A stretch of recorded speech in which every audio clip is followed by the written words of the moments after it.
The JSE is weaker so far today, along with its global peers, amid a fear of a global slowdown and a rise in COVID-19 cases in China, which is also weighing on investor sentiment. Viv Govender, portfolio manager at Rand Swiss, with us now to have a look at how things are looking this Thursday. Viv, welcome back. It's been a while. Let's start with an overview of those issues I was just referring to that are weighing on trade.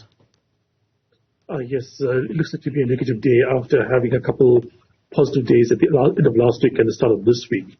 I think the market basically is kind of consolidating around the road bounce, trying to see whether or not we're going to see a actual rally from here, or was that just a dead cat bounce after hitting quite a low.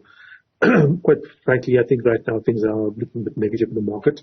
As you mentioned, the stuff in China is troubling, especially when you consider the fact that the Chinese have not released the latest set of economic results for whatever reason, and the market's suspecting it's because they are quite disappointing.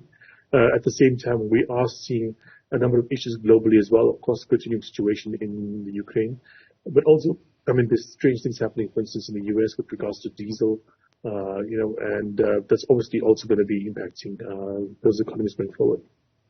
And let's look at the issues at Transnet. The strike winding down now, but it now comes down to counting the damage, not just at Transnet itself, but calculating the impact on broader economic sectors.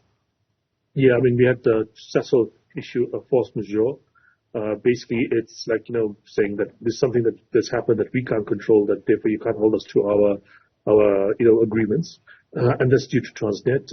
We've had a number of other mining companies come out and say basically that they've been quite negatively impacted. They've been unable to basically produce as much as they could because they couldn't send those shipments out.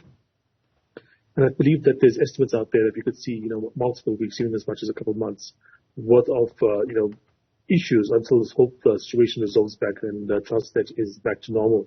So that's obviously going to have an impact on not just on Transnet, like you mentioned, but like I said, Cecil's already said force majeure, and a number of mining companies have come out and said this is going to be quite a negative impact on their operations. Right, and another issue I wanted to ask you about has to do with combined motor holdings. An expectation now, new vehicle prices to increase by up to 10%. That's at least within the next 4 months or so. This forecast, coupled with the expected new tyre price increases, what will all of that mean for future vehicle sales? Yeah, look, I mean, this is just a fact of the matter when it comes to the round weakening that it has. I mean, the round at 1830. Again, I mean, we've kind of like, broken that 18 level, and now it's kind of like hovering above it. We've gotten back to 18 rounds to the dollar, quite a few times, but, remain very weak. Because of the fact, just a few months ago, 16 some change was normal. And this is obviously been feeding through to anything that's imported to the country. There's in the index of imported prices. And the fact that rand is so weak is meaning that we are going to see these, increases come through, not just for cars, for other things as well, that are basically priced in dollars. So it's going to be quite difficult for consumers, especially because of the fact that interest rates are rising, the economy is doing quite badly, and prices are rising. It's going to be quite difficult for consumers who want a new vehicle to afford one, I think, going forward.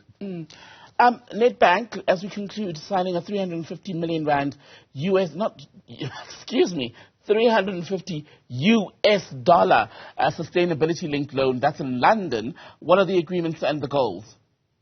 There's a $350 million loan. Basically, it's used to refinance an older loan that was, I think, 250 million. But because they got a lot of interest coming through, that they claimed that they were able to add another $100 million onto that previous loan. So that's obviously something that we're looking at. The sustainability kind of initiatives, I think, are quite interesting. We've seen that ESG has really taken off in the last few years as more and more companies are trying to meet these environmental, social governance goals. And, a lot of financial transactions now are being linked up to certain conditions around this. So I think that's quite an interesting aspect of it.